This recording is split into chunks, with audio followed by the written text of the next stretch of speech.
Selamat pagi Bapak Ibu, orang tua dan wali murid yang kami kasihi.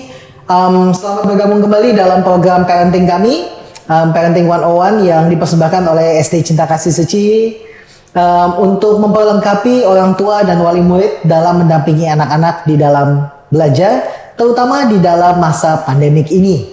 Dan tema untuk bulan ini, bulan September yang kami ambil adalah menyelesaikan tugas tepat waktu. Nah, mungkin ada orang tua yang berpikir kenapa temanya seperti ini. Tapi di dalam beberapa bulan ini saya mencoba untuk mencari tahu salah satu kendala dalam pembelajaran online learning ini adalah ketika anak-anak tidak mengumpulkan tugas dengan tepat waktu. Lalu apa masalahnya? Bagaimana solusinya? Kita akan melihatnya bersama-sama. Yang pertama, kita bersyukur karena kita masih bersama-sama di Sekolah Cinta Kasih Suci. Kita bersyukur karena Master mengajarkan kita banyak hal. Dan salah satunya Master Cheng Yen berpesan begini dalam perenungannya. Berlombalah demi kebaikan di dalam kehidupan. Manfaatkanlah setiap detik dengan sebaik-baiknya. Sekali lagi, berlombalah demi kebaikan di dalam kehidupan. Manfaatkanlah setiap detik dengan sebaik-baiknya. Nah, selama beberapa bulan kita online learning, saya melihat bahwa ada 5 kendala belajar di masa pandemi. Ada 5 masalah kendala belajar di masa pandemi. Yang pertama adalah anak yang tidak cepat mengerti. Yang kedua adalah orang tua yang tidak sabaran. Yang ketiga adalah semangat kompetisi dengan orang lain. Yang keempat adalah guru yang kurang komunikatif. Dan yang kelima adalah agenda pribadi orang tua. Nah, kita akan melihatnya satu persatu dan kita akan melihat bagaimana hal ini adalah relevan dalam kehidupan kita dan siapa tahu kita bisa belajar bersama untuk menemukan solusinya. Mari kita mulai. Yang pertama adalah anak yang tidak cepat mengerti. Sering banget saya ketemu dengan orang tua yang mengatakan, "Pak, anak saya itu nggak terlalu cepat untuk mengertinya. Anak saya butuh waktu. Anak saya harus pelan-pelan. Anak saya butuh waktu untuk bisa belajar sesuatu." Dan mendengar hal itu, saya merespon ini adalah bahwa setiap anak memang memiliki daya tangkap yang berbeda-beda. And it's okay. Anak Bapak Ibu kan bukan komputer yang kita tuntut sekarang diprogram dan langsung bisa. Setiap anak memiliki daya tangkap yang berbeda-beda. Dan itu tidak apa-apa. Nah, yang harus kita pahami adalah kalau anak kita itu memang tidak bisa menangkap dengan cepat, anak kita tidak cepat mengerti, kita perlu memberikan kesabaran lebih, cinta kasih yang lebih, dan kerja keras dari kita untuk mengajarkan hal itu pada anak-anak. Ketika materi diberikan oleh guru, kita tahu berapa kecepatan yang dibutuhkan oleh anak kita. Mungkin ada beberapa orang tua yang melihat bahwa anaknya cukup cepat. 40 menit pun sudah cukup untuk menyelesaikan pekerjaannya. Tapi ada juga anak yang membutuhkan waktu mungkin 80 menit untuk menyelesaikan pekerjaannya. Yang penting adalah orang tua membimbing dengan kesabaran, cinta kasih, dan kerja keras. Ingatlah ketika Anda memiliki anak, ketika Anda waktu itu memiliki anak, itu artinya Anda berkomitmen untuk mengasihinya tanpa syarat. Ya dong, ketika Anda memiliki anak, kan Anda tidak bisa untuk bilang bahwa, "Nak, kamu nanti ya nak, kamu," sambil digendong anaknya, "Nak, kamu nanti harus pintar. Kalau kamu gak pintar, bukan anak mama." Kan gak mungkin seperti itu. Ingat bahwa ketika kita memiliki anak, artinya kita berkomitmen untuk mengasihinya tanpa syarat. Jadi, anak yang tidak cepat mengerti, it's okay. Yang penting kita dampingi dengan cinta kasih dan kesabaran. Yang kedua adalah orang tuanya yang gak sabaran. "Aduh, Dek, kamu diajarin kok gak ngerti-ngerti. Mama udah capek nih ngajarin kamu." Tapi ketika orang tua nggak sabaran, orang tua marah-marah, anak nangis, anak kesal, dan nggak semangat lagi untuk belajar, cobalah untuk kita berhenti sejenak dan merenungkan hal ini. Tidak ada satu orang pun yang ingin dikenal sebagai orang yang tidak sabaran. Semua orang itu ingin melatih diri. Semua orang ingin dikenal sebagai orang yang lebih sabar. Nggak ada orang yang bangga dengan bilang, oh saya mau orang nggak sabaran. Hal seperti itu saya pikir tidak perlu dibanggakan. Ketidaksabaran tidak akan membuat Anda pergi kemana-mana.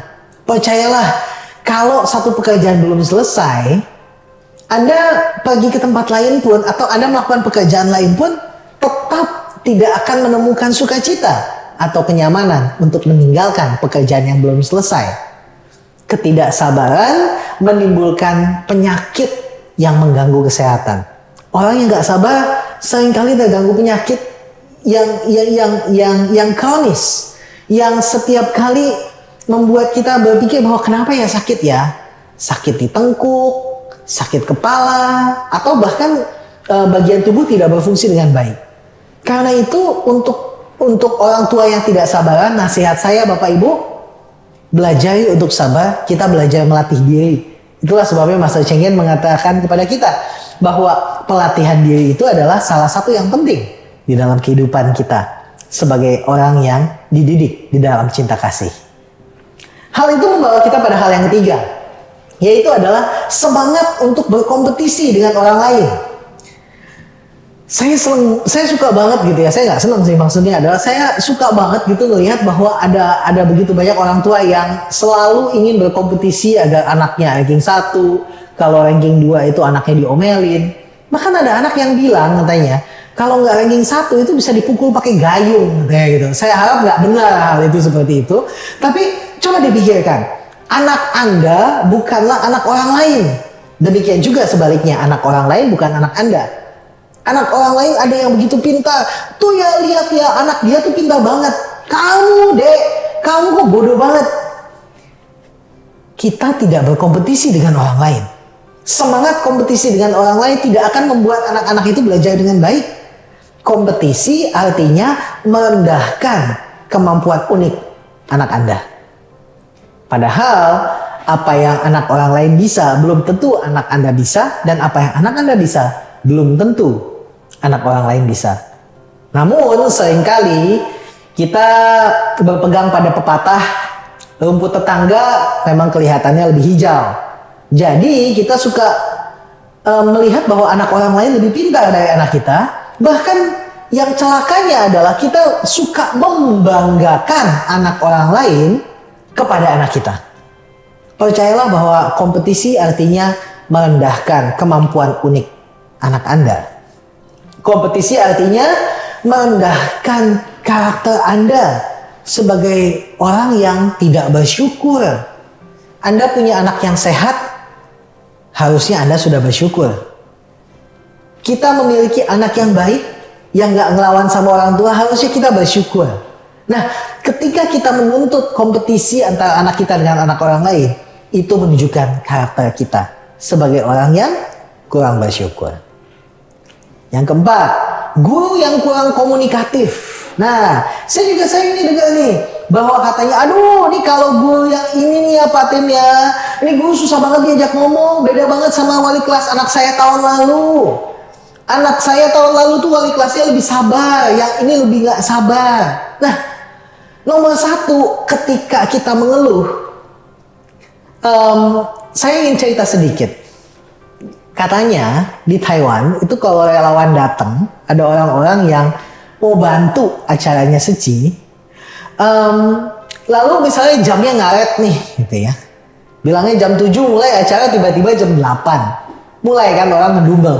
Aduh, kenapa sih ini? Gimana sih ini? Kapan mulainya nih? Dan sebagainya. Dengan begitu banyak protes, saya suka jawabannya Master. Master mengatakan bahwa kan Anda datang ke sini datang sendiri. Nggak ada yang paksa Anda untuk datang. Nggak ada yang paksa Anda untuk ikutan.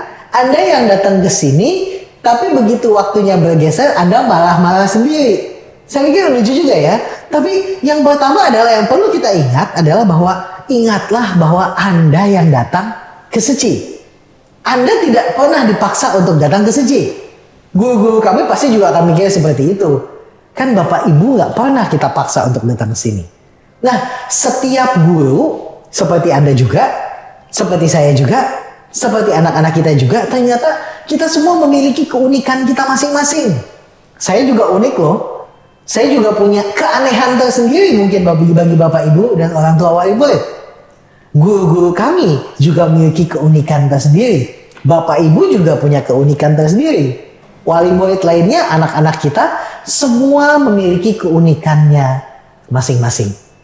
Itulah sebabnya di Seci kita belajar untuk hidup dalam harmoni. Agar perbedaan-perbedaan itu menemukan harmonisasi di dalamnya. Guru, seperti kata Master, adalah pelindung kebijaksanaan. Mereka adalah orang-orang yang mendapatkan pelatihan selama bertahun-tahun untuk mengajarkan pelajaran kepada anak-anak. Mereka juga bukan manusia sempurna. Mereka juga ada salahnya. Namun sadarilah satu hal, setiap guru memiliki pengawasnya masing-masing. Saya adalah orang yang mengawasi guru-guru saya. Jadi saya bisa menyadari bahwa ada guru-guru mungkin yang kurang komunikatif. Atau guru yang sudah sangat komunikatif. Tapi ternyata orang tua yang kurang komunikatif. Mari kita berusaha dalam hal ini mengingat nilai-nilai Seci, yaitu saling menghormati. Agar kita bisa hidup di dalam lingkungan yang harmonis. Dan yang kelima, yaitu adalah agenda pribadi orang tua. Nomor satu yang harus kita sadari adalah bahwa agenda Anda yang terutama adalah sebagai orang tua. Lebih dari agenda bisnis miliaran yang mungkin Anda miliki. Lebih daripada pekerjaan Anda. Kadang-kadang ada orang tua datang bilang, Pak, saya nggak bisa ngurusin anak, saya pulang malam. Saya pagi-pagi, saya pulang malam. Saya nggak ketemu sama anak saya. Namun perlu untuk diingat bahwa agenda Anda yang terutama sebagai orang tua adalah untuk melakukan tanggung jawab sebagaimana orang tua. Lebih daripada agenda bisnis miliaran yang Anda miliki. Yang kedua, tidak ada hari yang baik atau yang buruk. Semua hari adalah baik adanya. Kadang-kadang ada yang bilang sama saya, aduh hari ini lagi gak bagus Pak, saya lagi gak mood. Tapi kan tugas tetap jalan. Tapi kan anak-anak tetap butuh bantuan. Dan hal itu yang ketiga adalah bahwa ingatlah bahwa cinta kasih artinya berkorban. Kadang-kadang ada orang tua yang mengatakan bahwa Pak, tentang masalah kuota gimana? Semua kita bergumul tentang masalah kuota. Sekolah memberikan bantuan untuk kuota. Kita sedang lagi dalam memproses agar pemerintah bisa memberikan bantuan kuota juga. Namun yang paling penting adalah bahwa cinta kasih artinya berkorban. Kadang-kadang saya suka, guru-guru suka bilang sama saya, Pak, orang tua tuh kece-kece loh kalau di Facebook gitu. Saya sampai lihat, saya pikir bahwa oh iya, ya tuh orang tua juga ternyata keren-keren banget hari ini banyak yang main Facebook gitu. Nah, kalau sampai orang tua bisa main Facebook, anak-anak nggak bisa belajar secara online, saya pikir kita memiliki agenda kita. Dan kita lupa bahwa tanggung jawab kita adalah sebagai orang tua.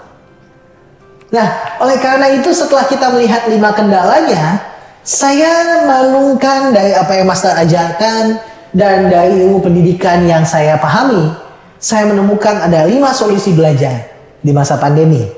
Yang pertama adalah untuk anak yang tidak cepat mengerti, terus didampingi oleh orang tua yang penuh cinta kasih. Sederhana ya, anak yang tidak cepat mengerti perlu untuk terus didampingi oleh orang tua dengan penuh cinta kasih. Nggak cepat mengerti, terus didampingi. Hal yang kedua, orang tua yang tidak sabaran terus melatih diri untuk berbuat kebaikan pada anak Anda. Master mengatakan bahwa kita perlu melatih diri kita. Sekolah sebagai organisasi hanya akan terlihat indah ketika setiap orang di dalamnya melatih dirinya bersama-sama. Dan untuk melakukan kebaikan yang nomor 1 paling penting buat orang tua adalah siapa sih yang harus menerima kebaikan? Anak-anak kita. Baik, untuk orang tua yang tidak sabaran, belajar melatih diri untuk memberikan kebaikan bagi anak-anak. Yang ketiga, bagi orang tua yang punya semangat kompetisi dengan orang lain, harus terus dikikis dan diganti dengan semangat bersyukur atas keunikan anak Anda. Ingat, setiap kali Anda ingin berkompetisi dengan anak orang lain, ingat bahwa anak Anda unik. Dan kita perlu merasa kangen untuk hal itu. Yang keempat, untuk guru yang kurang komunikatif, teruslah ajak komunikasi dengan rasa hormat. Orang yang sulit diajak berkomunikasi, jika kita memiliki niatan baik untuk berkomunikasi dengan baik dan penuh rasa hormat, saya yakin bahwa semuanya akan berjalan dengan baik. Dan yang terakhir adalah untuk agenda pribadi orang tua, terus disadari bahwa itu tidak sepenting masa depan anak Anda. Agenda pribadi kita tidak pernah lebih penting daripada masa depan anak-anak kita.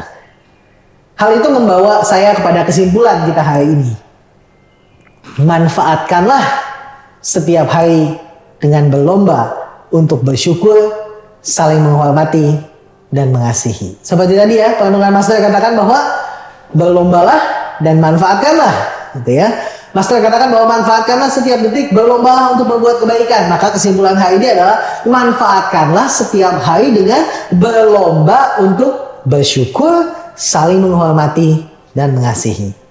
Sekalipun itu kuncinya ada di anak yang kurang mengerti, atau pada orang tua yang tidak sabaran, atau guru yang kurang komunikatif. Semua hal itu akan menemukan harmoni jika kita memanfaatkan setiap hari. Bukan hanya hari ini ketika mendengar pesan Pak Dim, tapi setiap hari untuk berlomba, berkompetisi dalam bersyukur, menghormati, dan mengasihi. Itulah kompetisi yang baik dalam hidup kita. Dan pada akhirnya saya menutup perenungan ini dengan apa yang Master ajarkan, bahwa bila kita selalu berbaik hati, maka setiap hari adalah hari yang baik. Bila kita selalu berbaik hati, maka setiap hari adalah hari yang baik. Mari kita membangun satu kebiasaan setiap hari. Bukan hanya hari ini. Apalagi yang mengatakan bahwa nanti deh Pak, saya belum bisa. Nantilah bulan depan. Nantilah tahun depan, tahun ajaran besok deh. No. Mari kita bangun kebiasaan untuk berbaik hati ini hari ini dan setiap hari. Dan saudara akan menemukan bahwa setiap hari adalah baik adanya. Demikianlah mungkin itu yang bisa saya sampaikan untuk bulan ini. Ternyata mengumpulkan tugas tepat waktu, masalahnya bukan hanya sekedar pada tugasnya, tapi pada keyakinan apa yang kita percaya. Bagaimana kita mengolah kehidupan dengan baik. Tugas bukan sekedar tugas.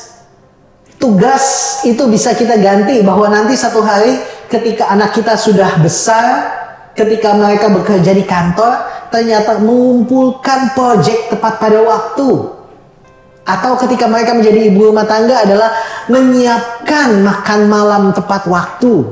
Saya pikir setiap pekerjaan jika kita lakukan dengan baik dan mengingat pada solusinya dan apa yang Master ajarkan, hal itu akan membuat kita melakukan tindakan baik hari ini dan setiap hari.